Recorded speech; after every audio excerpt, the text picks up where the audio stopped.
Olá, meus amigos, estamos de volta com mais um Lição em Dose Dupla. Vocês sabem, meu companheiro aqui de gravação, meu xará, pastor Wanderson Assunção, por motivos de saúde, não pôde estar conosco, mas na próxima lição ele já estará conosco. Pastor Wanderson Assunção, um abraço e olha, estamos esperando você aqui. E nós estamos neste trimestre, já agora desde o início de 2021, estudando aqui o livro do profeta Isaías, um consolo para o povo de Deus. E para nós estudarmos hoje a lição de número 4 do nosso guia de estudos, o tema O Caminho Difícil, eu quero já desde já convidar você que está nos ouvindo aí pelo iTunes, Lição em Dose Dupla, você que nos ouve pelo Deezer, o Spotify, você que nos assiste pelo YouTube, pelo Facebook, a compartilhar a lição desta semana, a viralizarmos esperança. Sabe por quê? Você e eu fomos chamados num mundo que viraliza ódio, num mundo que espalha doença, nós fomos chamados a viralizar esperança e vida eterna. E para comentar a lição tão legal, tão bacana desta semana, eu tenho dois amigos aqui que eu vou apresentar para vocês, grandes amigos mesmo, e olha, hoje a lição tem comentário de peso, viu? Primeiro amigo que eu quero apresentar, pastor Robson Menezes, meu amigo, meu irmão que a vida me deu, bem-vindo de volta ao Lição em Dose Dupla, pastor. Obrigado, né? Eu fico muito feliz, pastor Wanderson, de poder estar aqui nesse espaço tão importante, né?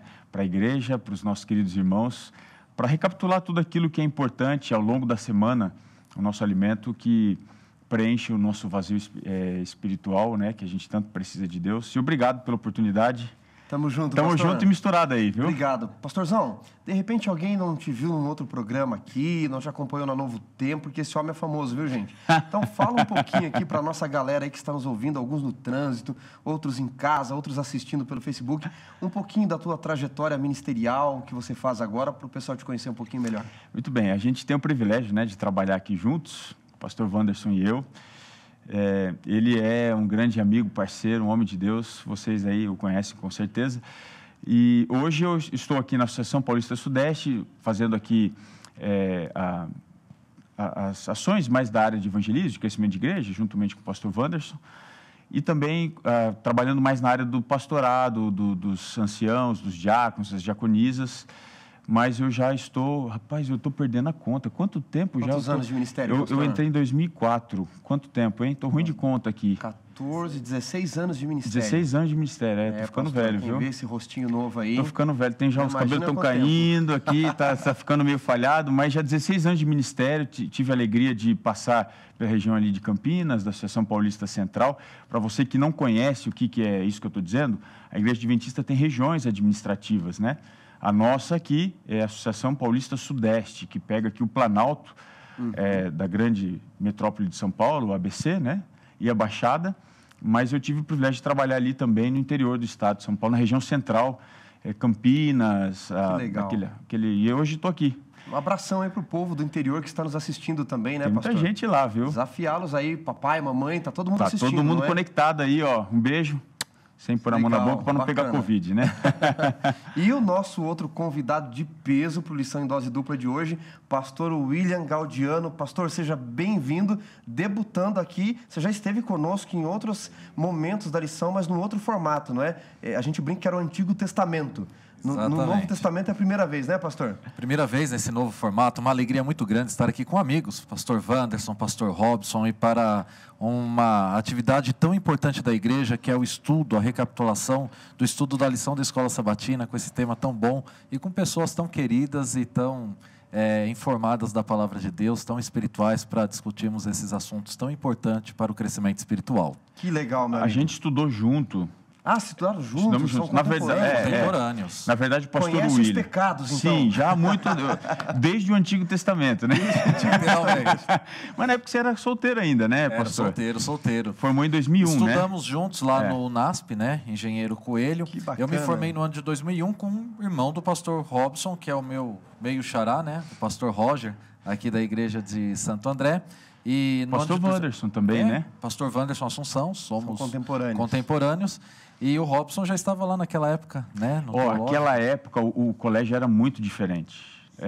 ainda quando o pastor William chegou lá, não tinha asfalto, né? Quem conhece a região ali do centro universitário ali, rapaz, que luta. não tinha asfalto, não existia telefone, não tinha esse negócio celular. Era o Antigo Testamento mesmo. Tinha uma cabine, cara, você tinha que ir lá para ligar, não tinha nem ramal. Fila. Depois, exatamente. Você lembra disso, né? É um mundo completamente diferente. Aqueles que nos ouvem hoje e talvez não passaram por essa experiência não conseguem nem imaginar a luta que era. Não tinha igreja ainda. Mas era prazeroso, você lembra? né? Não, Muito não tinha bom. igreja. A igreja se reunia no auditório central. Era muito diferente. Foi um outro NASP, bem diferente. Na verdade, ainda não era nem o NASP ainda, né? Não, na época era... Novo IAE. Novo IAE, Quando eu cheguei lá, já tinha alguma coisa asfaltada, já tinha um pouco de asfalto. Você trouxe o desenvolvimento, né, pastor? Um pouquinho. Mas, pastor William, fala um pouquinho para a galera te conhecer também, da tua experiência ministerial, por onde passou, o que você faz hoje. Então, como o pastor Robson disse, nós iniciamos ali no ano de 2001, quando me formei. Então, esse é o 20º ano de ministério. Estou atuando na área de fidelidade da igreja, que nós conhecemos como mordomia cristã. E também no departamento, no Ministério de Saúde, né, que promove as atividades relacionadas ao desenvolvimento físico e espiritual dos membros da igreja. Iniciei meu ministério lá na Associação Paulista Oeste, longe daqui, aquele povo bom, daquele calor, né? Abençoado. Você que está nos assistindo aí do interior, eu conheço muito bem essa realidade, viu? Mas muito bom, foram excelentes anos que ali passamos. Depois disso eu vim trabalhar na Associação Paulistana, quando então teve a divisão do campo, estávamos aqui na Ápice e hoje isso já se passaram bons 6, 7... Da formação da Ápice são 6 anos. 6 anos, foi né? Foi em 2014, primeiro ano 2015. E aí eu tenho o privilégio, viu, pessoal, de trabalhar com esses dois mitos aqui, essas duas lendas. É uma benção, viu? Pastor Robson, faz oração para abençoar a gente, os nossos amigos que nos ouvem aí, para o estudo da Palavra de Deus. Muito bem, vamos ligar agora em oração, vamos orar, pedir a bênção para a recapitulação do tema, que Deus nos ilumine nesse momento. Senhor, estudar a Tua Palavra é escavar à procura de tesouro, e é isso que nós queremos, o verdadeiro tesouro, também chamado de pão. Precisamos dele, Senhor, desesperadamente. E nesse instante, que a Tua bênção recaia sobre nós, especialmente o pastor Wanderson, que vai conduzir aqui a recapitulação do estudo da lição, e a todos os nossos amigos, em qualquer plataforma que possam estar acompanhando, que eles se sintam nesse instante abraçados pelos Teus anjos e alimentados pela Tua Palavra. É o que nós pedimos por Jesus. Amém, Senhor. Amém.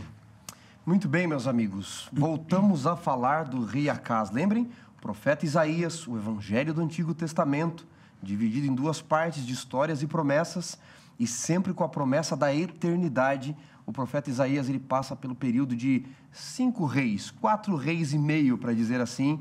Uzias, ele passa por Jotão, Acaz, Ezequias, e ele é morto, segundo a tradição, pelas mãos de Manassés, não é? Cerrado ao meio ali. Ezequias acaba terminando a sua vida. Que coisa, né? Imagina só, né, pastor? Pregando a palavra de Deus por muitos anos. E Isaías, a gente comentou lá na primeira lição, já faz algumas semanas, fazer quase um mês aí. Isaías, ele era da corte, segundo a tradição, ele era primo do rei Uzias, um primo meio-irmão, porque o pai de Isaías provavelmente fosse irmão do pai do rei Uzias. Então ele tinha muita prosperidade, sangue real, nobre, né? Muita oportunidade nesse mundo se ele quisesse ceder aquilo que o mundo estava passando. Mas ele troca tudo isso pela visão da glória do Senhor. Que foi muito impactante. E é isso, né? Que impacta a vida dele, não Agora, você disse que ele foi cerrado ao meio, né? Cerrado ao meio por Manassés. Agora, Manassés vai ser salvo ou não? Se foi um bom rei? Pastor, essa é a grande questão, né? Porque Manassés ele foi um rei ruim, muito mau, mandou matar o profeta Isaías. Inclusive, estima-se que quando Hebreus fala que alguns foram mortos pelo meio, tal, está falando de Isaías. É uma alusão, né? Essa tradição de Isaías. Ele foi arrastado com guilhotina, com correntes que colocaram no nariz piercing, dele. Né? Piercing, Grande, assim, né? foram arrastando com um animal para a Babilônia. E lá Manassés, o danado Manassés se converteu. E como a graça de Deus é profunda, Manassés vai para o céu. E você fica imaginando essa cena, né? Às vezes eu imagino, viu, Robson? Às vezes eu imagino. Você já pensou? Ele chega, assim como Paulo e Estevão, né? Isaías e Manassés, um encontro que nós teremos, né? Estevão, no caso, o apóstolo Paulo, né? Vai ser um negócio impressionante. Peraí. Davi e Urias, né? Vai ser um encontro interessante, Esse é o mistério da graça de Cristo, né? Do amor de Deus. É um amor tão profundo que a nossa mente limitada realmente vai ser uma grande surpresa. Eu imagino Isaías andando pelos corredores do céu, numa esquina ele olha Não. Pera, tem alguma coisa errada aqui. Cadê? Chama um anjo, né? Traz ele aqui. Vocês errarem alguma coisa. A última vez que eu vi esse homem, ele estava me cerrando ao meio. E dando risada. Agora, não é possível. Não é possível que ele teve o mesmo destino, a mesma sorte que eu. Ah, não. Ele vai precisar do milênio, Essa é a né? vida do profeta Isaías. Abrindo os hiperlinks aí para vocês que nos ouvem, nos assistem, né? Se você não conhece esse tema direitinho, procure aí os estudos que falam sobre o milênio, né? Realmente, só um milênio para conseguirmos entender a justiça e o amor de Deus. As surpresas que teremos no céu, não é? Não vermos pessoas que imaginávamos que veríamos, vermos pessoas como Isaías que jamais imaginávamos que veríamos e nos ver lá, não é? Essa acho que vai ser a melhor, né? Eu estou aqui, não é? Gente, eu vou pedir para o pastor Robson ler aqui para nós. Ok. Você que nos acompanha aí do trânsito pode ouvir. Você que está em casa pode ler junto. Isaías, capítulo 8, verso 17. Pastor Robson, esse texto está num contexto que a gente usa em estudo bíblico e nós vamos voltar daqui a pouco ao capítulo 7 para entender o capítulo 8 e o contexto desse texto. Então, lê para nós e eu queria saber das primeiras impressões de vocês do estudo dessa semana. Muito bem, então vamos lá. Eu vou ler aqui do próprio guia, né, que nós temos, Isaías 8, verso 17, diz assim: esperarei no Senhor, que esconde o seu rosto da casa de Jacó. A ele aguardarei. Para nós entendermos um pouquinho isso daqui, amigos, a gente precisa voltar à aliança de Deus. Deus fez uma aliança no Éden. Deus fez aliança com Abraão e todos aqueles que aceitavam, não é? A Bíblia vai contar a história de quem aceita. Depois faz com Sete, Enos, Cainã, Malalael, Jared, Enoque, Matusalém, Lameque, Noé. Aí vem para Sem, vem trazendo toda a genealogia. E ele faz uma aliança com a casa de Davi, de um reino eterno, esperando o Messias. E agora, quem está sentado no trono de Davi é Acás. E, amigos, se nós formos para segundo livro de Crônicas, capítulo 28, vou pedir para o pastor William ler para nós, segundo livro de Crônicas 28, para nós entendermos, pastor William, pastor Robson, por que você leu esse texto? Por que Isaías disse, eu vou esperar num Deus que esconde o rosto? Deus casa. Esconde. Já virou o rosto para alguém, você que está nos ouvindo aí? Que você não suportava ver. Está andando na rua, né, pastor? Você vê uma pessoa, você muda de calçada, né? Na rua, não é? Eu quero assim, ver, não é? Por que será que Deus, no reinado de Acás, tá? Só para lembrar vocês, Uzias havia reinado 40 anos, né, pastor Robson? 10 anos de lepra, nos 10 últimos anos do seu reinado, Jotão, seu filho, reinou com ele. Depois que Uzias morre, Jotão reina de 3 a 5 anos. Porque havia um grupo que queria que ele fizesse aliança com aquela famosa aliança sírio-efraimita, que iriam barrar o reino da Síria, e um outro grupo que dizia, não, vamos confiar em Deus. Esse grupo tira Jotão do poder e diz, não, Acás vai atender aos nossos interesses. E aí, pastor William, leia para nós, segundo Crônicas 28, versos 1 ao 5, por favor.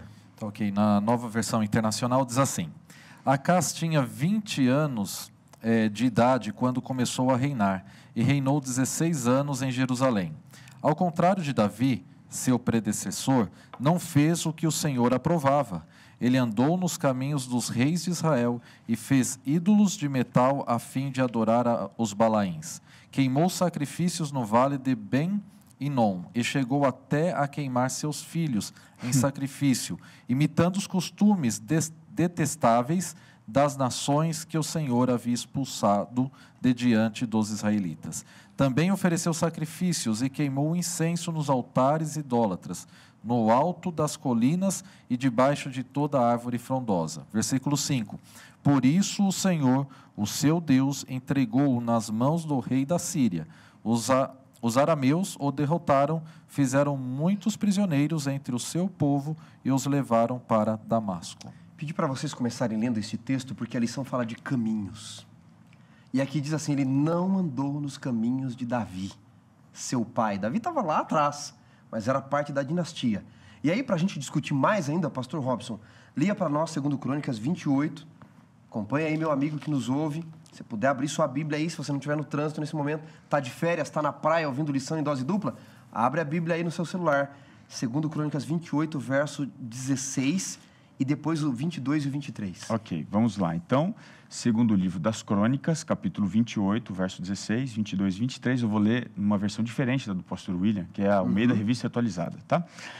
Naquele tempo, mandou o rei Acás pedir aos reis da Assíria que o ajudassem. Verso 22 e 23. No tempo da sua angústia, cometeu ainda maiores transgressões contra o Senhor. ele mesmo, o rei Acás, pois ofereceu sacrifícios aos deuses de Damasco que o feriram, e disse: visto que os deuses dos reis da Síria os ajudam, eu lhes oferecerei sacrifícios, para que me ajudem a mim. Porém, eles foram a sua ruína e a de todo o Israel. E depois vai dizer ainda, pastor Robson, que ele destruiu a casa de Deus praticamente. Ele fechou. Caminhos, meus amigos. Quais são as impressões de vocês sobre o rei Acás, que já tinha lá a experiência de Uzias, que viu que o pai dele passou, o Jotão não foi um rei ruim, tão ruim assim pelo menos, e agora mesmo com o profeta Isaías falando para ele, usando os filhos, né? Semana passada aqui com o pastor Diego e o pastor Ademar, nós estudamos sobre o resto volverá, Sear Jazub, não é? E esta semana vai entrar um outro filho de Isaías na lição, que nós vamos falar. É um nome bom para pôr nos filhos, não é? Como é que é? Rápido, presa, despojo seguro, não é? E aí, em hebraico, eu até falei semana passada, te dá um trava-língua, não é? Bas, não é? E aí você fala assim, uau, mas tudo isso, a vida do profeta sendo usado, e Acás ele não se converte? Que caminhos são esses, pastor William, que Acás estava seguindo?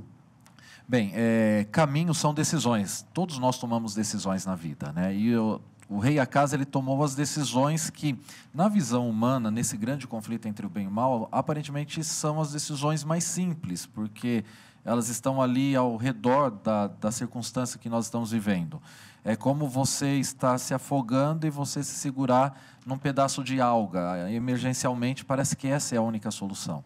Então, os caminhos que o rei Acás tomou foram exatamente os opostos ao que Davi havia tomado. E quais são os caminhos? Qual é o contraste? O caminho em quem confiar. Todos nós precisamos confiar em alguém. O ser humano ele foi criado para se relacionar, nós não somos uma ilha. Essa interação é natural do ser humano. E é nesse momento que nós tomamos decisões. Em quem eu deposito a minha confiança? Então, nós temos a tendência de olhar para o passado e julgar, mas hoje nós vivemos as experiências muito semelhantes. No caso do rei Acás, ele tomou a opção da idolatria, em confiar nos altos, nos ídolos, naquilo que ele conseguia ver e tocar, mas mesmo vendo e tocando, eram inanimados, pois é metal, não se mexe, não tem vida. Em vez de confiar, olha só o paradoxo da fé, né? Essa aparente contradição. Em vez de confiar naquele que nós não vemos, mas é aquele que tudo faz, é o Todo-Poderoso.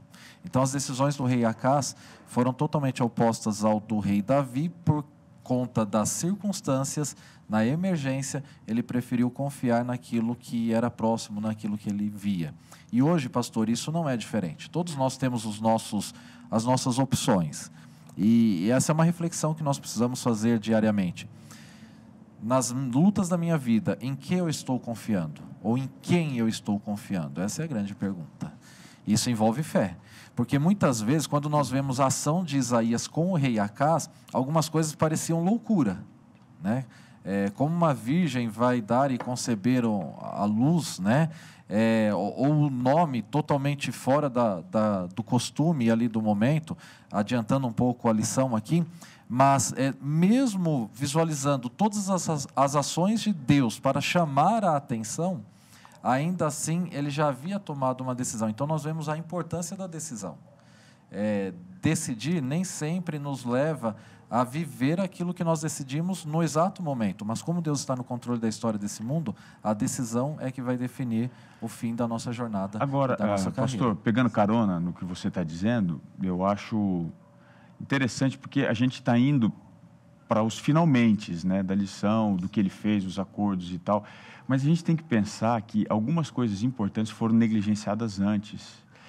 Ele não sai logo já, a princípio, queimando os filhos, construindo altares. Veja, a apostasia, ela nunca se dá de maneira assim, né, imediata ou instantânea. Você não acorda dizendo, hoje eu me apostatei, hoje eu vou cair de cabeça no pecado. É um processo. A lição até ela não trabalha muito esse processo na história de Acás, na lição dessa semana, porque ela já trabalhou antes, mas o que acontece? Algumas coisas ele foi negligenciando. Por exemplo, Deus, sabendo da dificuldade que ele iria passar com os sírios, né, e os efraimitas, essa aliança, Deus manda o profeta. Primeiro, ele não ora, Lá, capítulo 7, verso 12, diz, ele não ora pedindo socorro. Ele recusa a ajuda que Deus envia.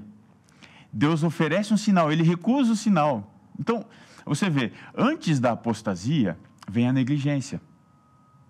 Para mim, o grande ponto aqui dessa lição é: qualquer ser humano é capaz de fazer qualquer coisa quando ele está longe de Deus. Que coisa. Qualquer ser humano é capaz de fazer qualquer coisa. Por que Acás se transformou nesse monstro que a gente conhece? Simples, ele negligenciou o que Deus já tinha enviado em seu auxílio, né? A mensagem profética de Isaías, a oração, e ele foi deixando. Então, um sintoma para nós nos preocuparmos é: como é que vai a minha vida espiritual? Quão perto eu estou de Deus, né? Das orientações que Ele dá através da sua palavra? Será que eu tenho negligenciado também? Será que eu não oro mais? Será que eu não estudo a Bíblia? Né? Quando você fala de Acás assim, eu me lembro, um dia um amigo me disse assim: Wanderson, o grande erro, o maior erro que você pode cometer na sua vida é o primeiro. Esse foi o erro de Acás, não é? Ele assume novo o trono, vão depor o seu pai, e ele já assume porque uma ala queria Acás ali para fazer aliança, porque Jotão não queria, outra ala não queria, então eles vão depor Jotão. E ele vai dando passos, pequenos passos, não é? Onde está no Oriente que diz que quando você sente que Deus está longe, adivinha quem se afastou, não é? Exatamente. Ele vai dando pequenos passos. Acás, como você disse, não nasceu sacrificando os seus filhos. Não nasceu fazendo adoração a demônios, como nós vamos ver. Ele vai dando pequenos passos, negligenciando a voz do profeta, negligenciando os sinais de Deus. E quando a crise surge, ela não modela o caráter, revela quem ele era. Exatamente. E aí Acás mostra. A crise, o problema, né? A gente está vivendo um contexto de crise ainda, né? Mas a crise, ela não vai dizer quem eu sou. A gente, como adventista do sétimo dia, né, vivendo a expectativa da profecia, a gente fica esperando o decreto dominical, isso e aquilo, porque aí esperando sim, grandes eventos, né, para tomar decisões. Para tomar decisões. As decisões têm que ser tomadas antes dos grandes eventos. Esses grandes eventos só vão revelar quem é quem. Foi o que aconteceu com ele. Exatamente. Né? E aí Deus, a despeito dessa negligência, de toda a maldade, tentando com sua graça infinita salvá-lo. A lição anterior, inclusive, terminou dizendo que se Acás tivesse ouvido a Deus, tivesse aceitado os sinais de Deus, o seu reinado teria sido completamente diferente. E a lição desta semana traz de volta o capítulo 7 com Emanuel. Na semana passada nós vimos, amigos, que essa virgem, não é? Ele usa dois termos técnicos ali, Almá e Betulá. E ele está usando Almá porque ele quer dizer uma virgem mesmo, não são as outras mulheres, é alguém em idade de casar. E a lição nos trouxe também de que esse menino poderia ser tanto o rápido despojo, presa segura, que nós vamos falar dele daqui a pouquinho. Alguns sugerem que fosse o rei Ezequias, mas Ezequias já tinha 6 anos quando essa profecia foi dada. E aí o F.F. Bruce ele diz, não, era alguém específico, uma virgem específica, um menino específico que nasceu como um sinal e que apontaria direto para aquilo que Jesus seria, Mateus capítulo 1, dizendo que a virgem conceberia e daria à luz um filho. Mas a lição dessa semana, ela traz um outro aspecto que eu queria que vocês comentassem. Porque no capítulo 7, se nós voltarmos, diz assim no verso 14, capítulo 7, verso 14 em diante. Portanto, o Senhor mesmo vos dará um sinal. Eis que a virgem conceberá e dará à luz a um filho. Ele chamará Emanuel. Deus é conosco, seria a melhor tradução. E o verso 15 diz assim: ele comerá manteiga e mel quando souber desprezar o mal e escolher o bem. Na verdade, antes que o menino saiba desprezar o mal e escolher o bem, será desamparada a terra, ante cujos 2 reis tu tremes de medo. Então, veja, ele está dizendo de uma terra desamparada e da idade do menino, não é? E é curioso porque em 12 anos, de fato, as outras terras seriam destruídas. E alguns dizem que essa manteiga e mel está falando da escassez, não é? O que a terra vai ter porque você não escolheu os meus caminhos? Ou seja, vocês falaram de caminhos de escolhas. Pastor William, o rei Acás escolhe o caminho do visível, não do invisível. O caminho humano e que vai dar errado. E as consequências deste caminho, embora a graça esteja presente, o que acontece com eles ali? Então, o final sem Deus sempre é destruição, desolação, é tudo acabado. Nesse contexto, é muito interessante que tudo é uma questão de ótica. Olha só, eu pergunto para vocês, qual era o grande desejo de Acás? Era ver a destruição do Reino do Norte, ok? E da Síria.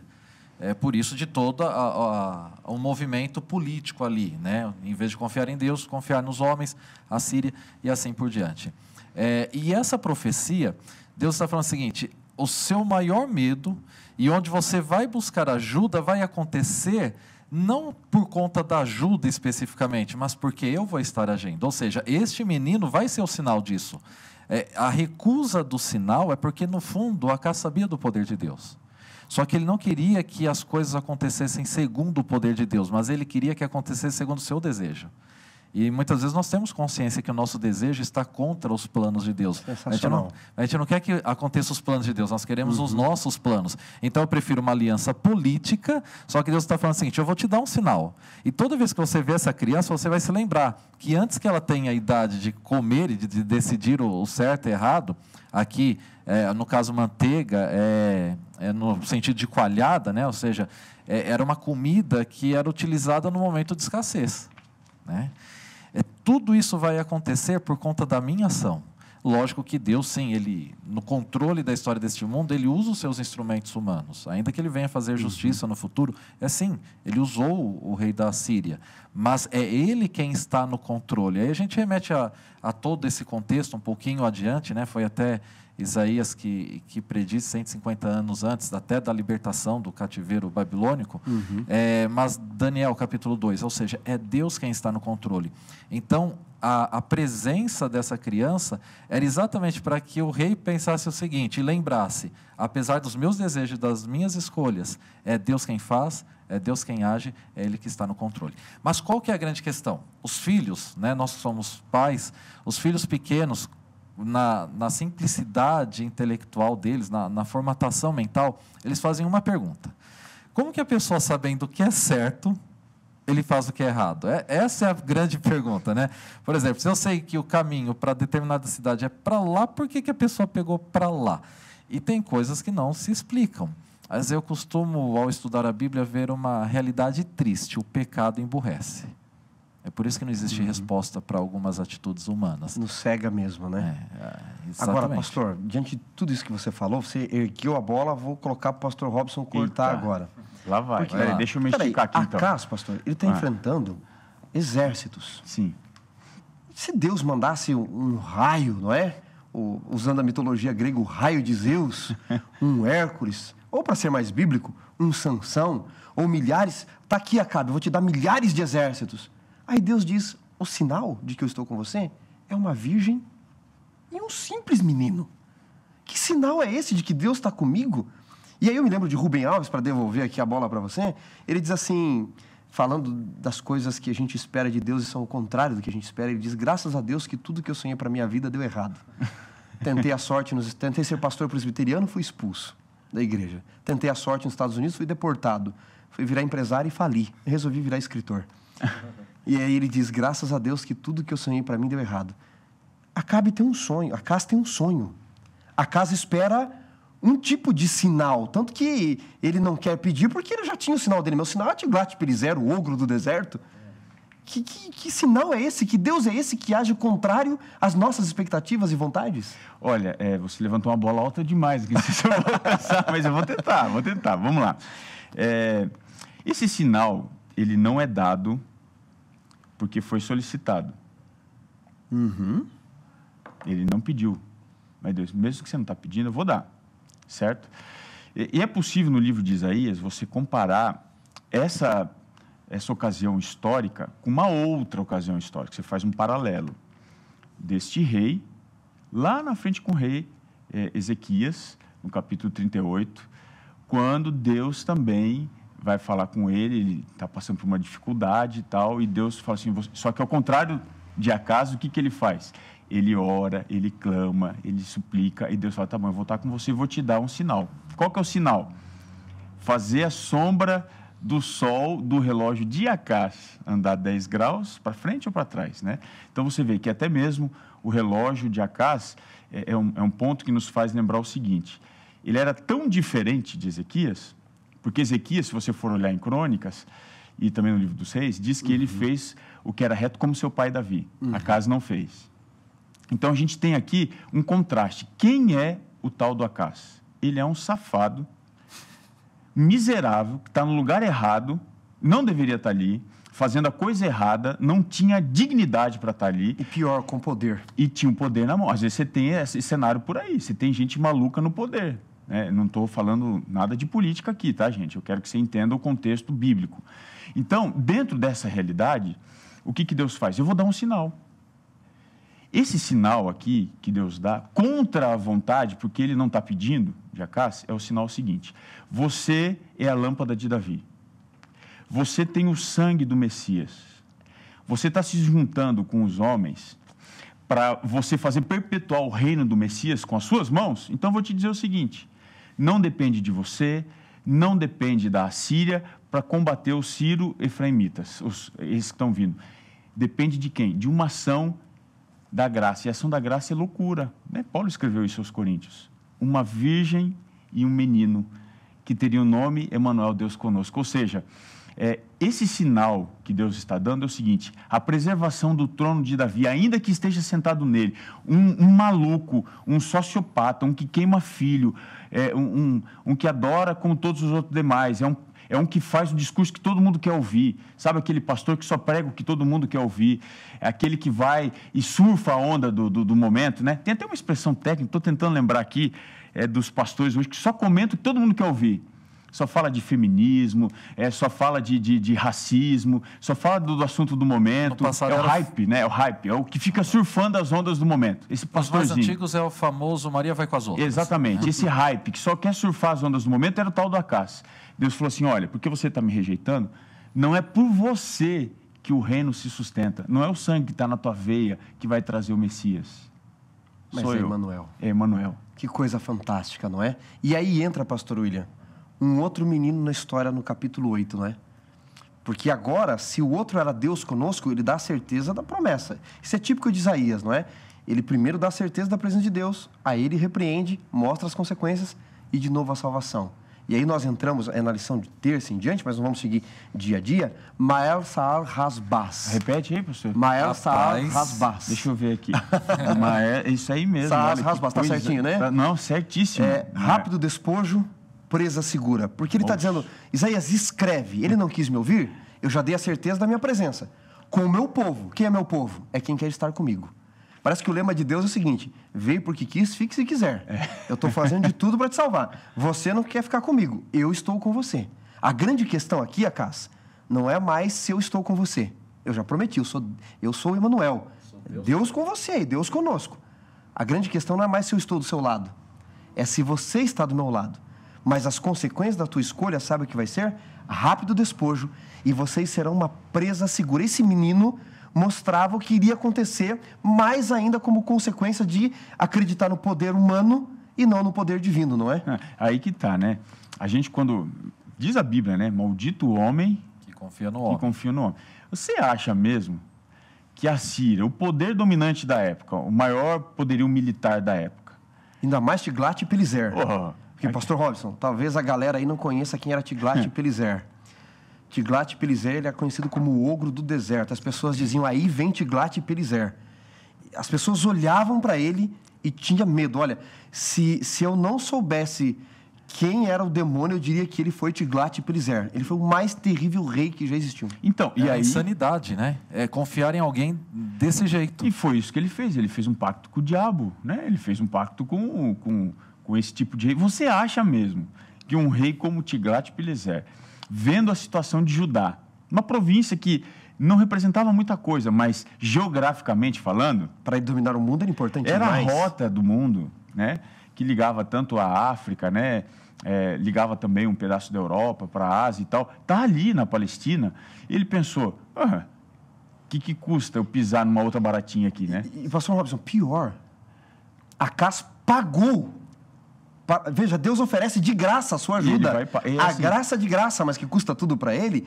E aí ele diz: não quero. Eu vou pagar para Tiglat-Pileser vir. Para me defender. Tiglat-Pileser fala: você está patrocinando para que eu vá invadir. Convidou o lobo para o meio do aprisco, não é? E o que acontece?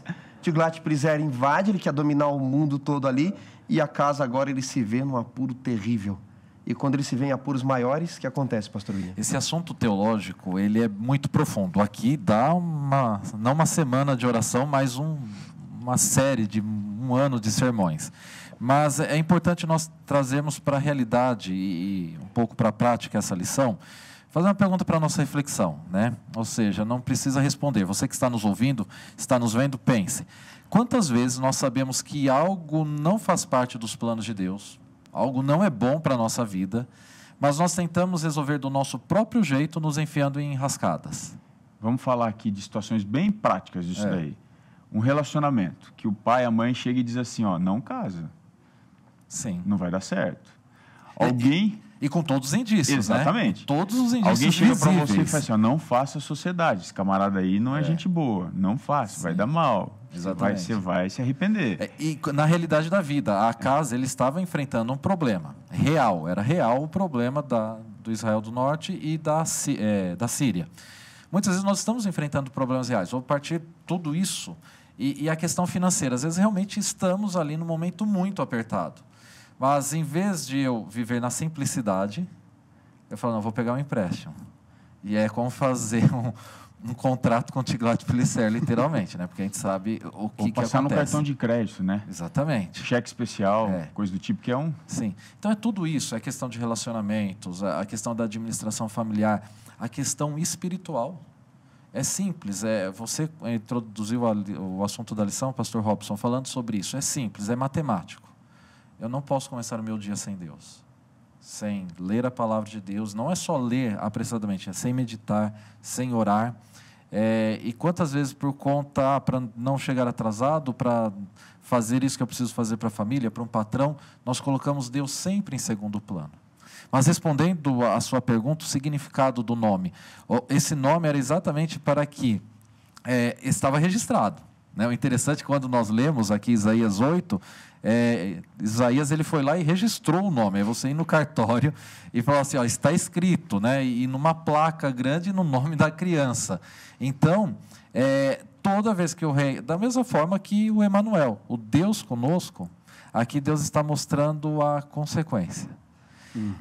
Mas, apesar de toda a consequência, nós temos uma visão clara que Deus deixa. E a visão clara que Deus deixa é o seguinte, eu estou disposto a salvar.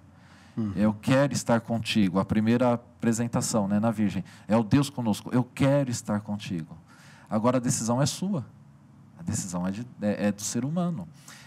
Aqui na lição, só adiantando um pouquinho, acho que em quinta-feira, quando fala que Deus muitas vezes se afasta de nós quando nós tomamos as atitudes erradas. Eu prefiro ver o seguinte, Deus nunca se afasta do ser humano, é nós que nos afastamos dele com as nossas decisões e os nossos caminhos.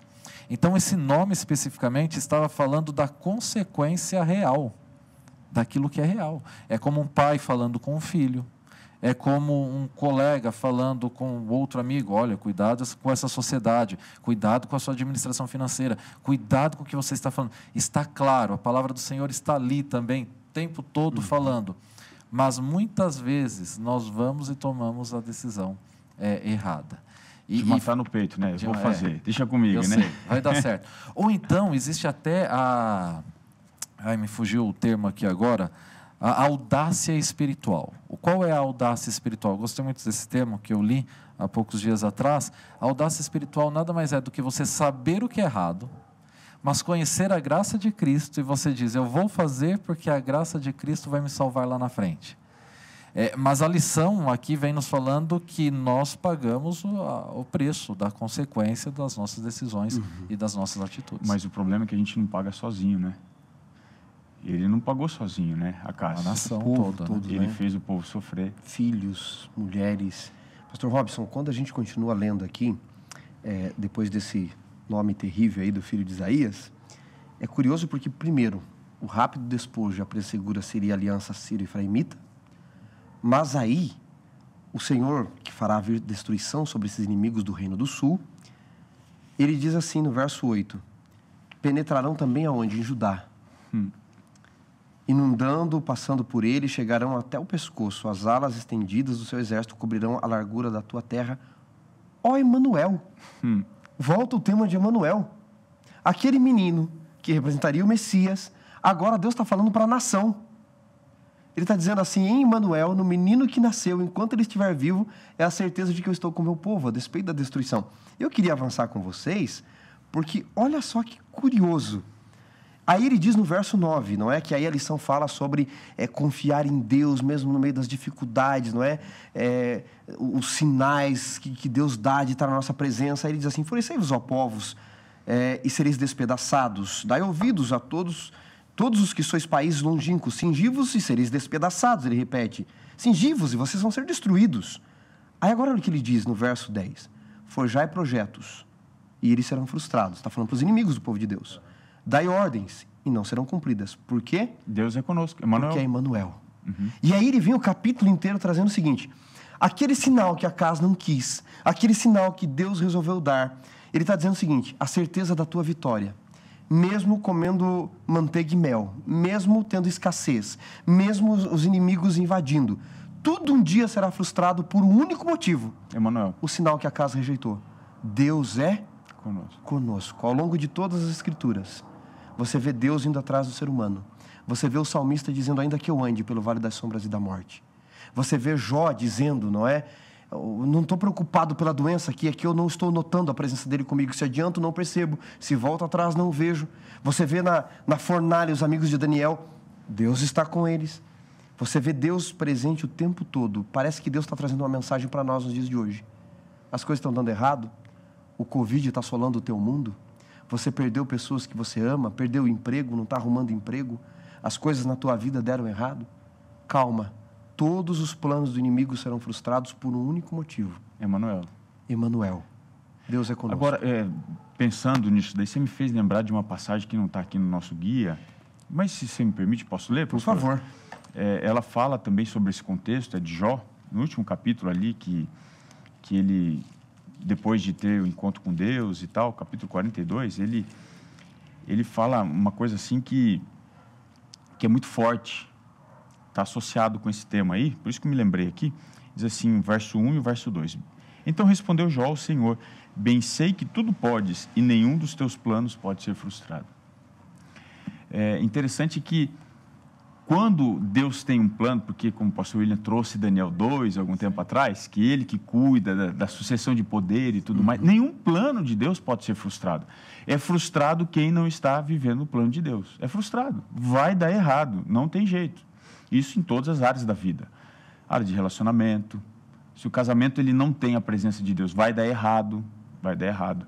Na parte espiritual, na parte profissional, na parte acadêmica, na parte das amizades, de relacionamentos com os amigos. Então, a verdade é o seguinte: o sinal que Deus está oferecendo, mais do que apontar para uma realidade quase que iminente, né, mas um pouco assim à distância, é uma realidade presente. Se o Emmanuel não está na minha vida, se eu não estou ao lado do Emmanuel, eu posso superdimensionar os meus problemas, eu posso ir usando ferramentas erradas para a batalha e certamente eu vou ser frustrado, porque o Emmanuel não está comigo, o Deus conosco não está comigo. A ironia do negócio, né? Então, o que Acaz devia fazer, nós devemos fazer, é confiar nesse Deus que mesmo com todas as indicações de que nós estamos sozinhos, Ele está com a gente. Sensacional. E aí, pastor Robson e pastor William, Acaz e os seus corregentes ali, como eles não aceitam a presença desse Deus conosco, eles não aceitam Deus os guiando, acontece o que a modernidade faz, né? Aquilo que Ravi Zacarias fala, não é? No livro Por que Pensamos do Jeito que Pensamos. Ele diz: a modernidade é um povo engraçado, curioso. Rejeitam a Bíblia, tão debatida, tão criticada, análise crítica sobre a Bíblia, a arqueologia, a história comprovando, mas não saem de casa sem ler o horóscopo. Rejeitam Jesus com todas as evidências e os apóstolos, mas preferem uma religião para você se purificar passando por cima de brasas. Que humanidade, que sociedade engraçada. Esse Acaz que rejeita o Emmanuel, na sequência vem o famoso texto de Isaías, não é? A lei e o testemunho, Isaías 8:20, se não falarem assim não virão alva. Mas de quem são esses que o profeta está falando? A quem que Acaz está buscando, pastor William? Vamos ler para os nossos amigos aqui, a gente está encerrando já, nosso tempo já acabou inclusive, viu? Então vai passando aqui, porque lição em dose dupla é assim, vai rápido mesmo. Mas especialmente ali é o capítulo 8, a partir do verso 19 até o verso 22. Pastor William, leia para nós. Então, na Nova Versão Internacional diz assim: Quando disserem a vocês, procurem um médium ou alguém que consulte os espíritos e murmurem encantamentos, pois todos recorrem a seus deuses e aos mortos em favor dos vivos. Respondam à lei e aos mandamentos. Se eles não falarem conforme esta palavra, vocês jamais verão a alva. Aflitos e famintos vaguearão pela terra. Quando estiverem famintos, ficarão irados e, olhando para cima, amaldiçoarão o seu rei e o seu Deus. Depois olharão para a terra e só verão aflição, trevas e temível escuridão, e serão atirados em densas trevas. Uau. Aqui está falando da espiritismo, necromancia, né? E a consulta dos mortos, sendo muito claro, o termo bíblico diz a consulta dos mortos. Então, interessante como realmente nós somos contraditórios quando nós estamos em pecado, nós estamos no erro. Percebam que, como eu falei no início, Acaz, ele quis confiar naquilo que ele via, na idolatria, né? Tanto política quanto os ídolos mesmo de metal e de madeira que ele havia produzido, em vez de confiar no invisível. Mas aí se busca o invisível, ou seja, os mortos, né, entre aspas aqui, aqueles que não se veem, para ter resposta, em vez de procurar a resposta no Deus vivo. Pois bem, essa é uma realidade. As pessoas, elas querem conhecer o futuro, elas querem ter certeza do cuidado de alguém e da proteção de alguém. A questão é se estamos procurando o Criador da vida ou estamos buscando nos mortos esta solução para o nosso problema. E isso é para que nós venhamos a pensar, porque hoje em dia isso está no meio de todas as produções artísticas, né, esse assunto. Existem séries que tratam exatamente disso. E aqui o assunto não é... Talvez a maioria, né, pastor? E eu acho que não seria interessante a gente entrar no mérito da questão, se é pecado ou não assistir. Essa não é a questão. A questão são os caminhos. O que eu creio? O que eu estou crendo? Essa é a grande pergunta. E como você disse, pastor Robson, as nossas práticas, elas podem nos levar para um mau caminho, como, né, não orar, a não comungar com Deus, que levou a casa a buscar a ajuda de Tiglat-Pileser, foi lá, ainda na Síria, voltou com a cópia do altar, colocou o altar no lugar do altar de Deus. Então, muitas vezes, mesmo tendo uma vida cristã, uma vida na igreja, sem perceber, isso pode estar ocorrendo na minha vida. Se eu não estudo a palavra de Deus, se eu não entendo, o erro ele é muito sutil. A palavra de Deus diz isso, que se possível os próprios eleitos serem enganados, Mateus, né? Capítulo 24, nem todo que me diz Senhor, Senhor entrará no reino dos céus, mas aquele que faz a vontade. Então, em um mundo pós-moderno, onde tudo é fluido, né? Onde não existe verdade absoluta, o que a palavra de Deus nos diz é que existe uma verdade absoluta, e essa verdade absoluta é o Deus vivo, Criador dos céus e da terra. Perfeito, pastor. E que vai contra tudo isso. É isso mesmo. Pastor Robson, deixaram Emmanuel, deixaram Deus conosco, e foram consultar aquilo que já havia naquele tempo, que era sobrenatural, mas não era divino, porque Deus disse, o povo não tem que consultar outros poderes, esses submundos, os mortos, porque vocês estão vivos espiritualmente e deveriam consultar um Deus vivo. Agora, como Acabe e aqueles que o seguiam estavam mortos, refletiram externamente aquilo que eles tinham, não é? Eu fico olhando e eu encontro muitos paralelos entre o contexto da história de Acaz com o nosso contexto, agora falando mais da dimensão religiosa, né? O que representava o ocultismo, a necromancia, né? O espiritismo e tudo mais. É como se fosse um sincretismo religioso da época, né? São vários elementos que estão presentes desde aquela época, desde então. Depois você vê isso daí presente dentro, um período um pouco posterior a esse, né? Você vê presente dentro da filosofia, e isso daí vai voltar depois a influenciar a religião, não necessariamente com altares queimando, mas com toda uma ideia de alma imortal e coisas semelhantes a essas, né? A imortalidade da alma e coisas do tipo. Então, o que eu vejo? Acaz ele foi tentado a viver um contexto de ecumenismo, ou sincretismo religioso naqueles dias. E como o pastor William colocou, qual foi o preço que ele pagou para buscar essa ajuda? ele trocou o altar. E é isso que acontece na nossa vida. Para a gente viver o contexto que está ao nosso redor, de ecumenismo, que todo mundo faz, a religião que todo mundo quer ouvir, a gente necessariamente para isso vai pagar trocando o altar. Tirando o Deus verdadeiro, a lei, o testemunho. Sempre vamos adorar algo. Sempre, não tem, porque isso é a essência do ser humano. A essência do ser humano se constitui na essência de adoração, de reconhecer que existe algo. Alguns, pensando que isso não é real, vão buscar na ciência e colocam a ciência como esse altar. Só que hoje a gente percebe que a ciência, ela está andando de braços dados com o quê? Com exatamente a filosofia, está andando de braços dados com esses elementos que remetem a esse passado distante, desse culto, que era um culto sincrético, né? Aos mortos, a esses deuses desconhecidos. Então, o que a Cássio fez no passado, eu posso fazer hoje, vivendo essa religião light, que todo mundo quer viver, pegando partes da Bíblia que me interessam, tentando fazer do meu jeito, né? Eu fico pensando, pastor Robson, que as pessoas elas não se revoltam contra a ideia de Deus existir, mas contra a vontade de Deus. Exatamente. Você tem um profeta vivo, É. com todas as evidências, Isaías, clamando. O que eles fazem? Vamos consultar os mortos. Por quê? Porque a resposta do Deus vivo e do profeta vivo não é a que nós queríamos. É. Então, ou seja, eu não estou me revoltando contra a ideia do sobrenatural de Deus. Eu estou me revoltando contra a vontade dele para que eu possa manipular, não é? Meus amigos, suas últimas e breves palavras da lição para nós encerrarmos daqui a pouquinho para os nossos amigos. Em poucas palavras, o que nós poderíamos extrair do resumo de tudo aqui, pastor William? Bem, mesmo em meio a toda apostasia, em todo o pecado, foi o tema central da lição passada, mas introduziu a lição aqui, Deus está sempre conosco. Para que nós não venhamos nos esquecer que mesmo apesar de todas as falhas, de toda a transgressão que possa ocorrer em nossa vida, na vida humana, nesse grande conflito entre o bem e o mal, Deus nos ama, Ele está conosco e Ele é o que provê a verdadeira salvação. Amém. E que não venhamos nos esquecer disso e venhamos buscar em Cristo Jesus a nossa verdadeira salvação. Amém. Pastor Robson.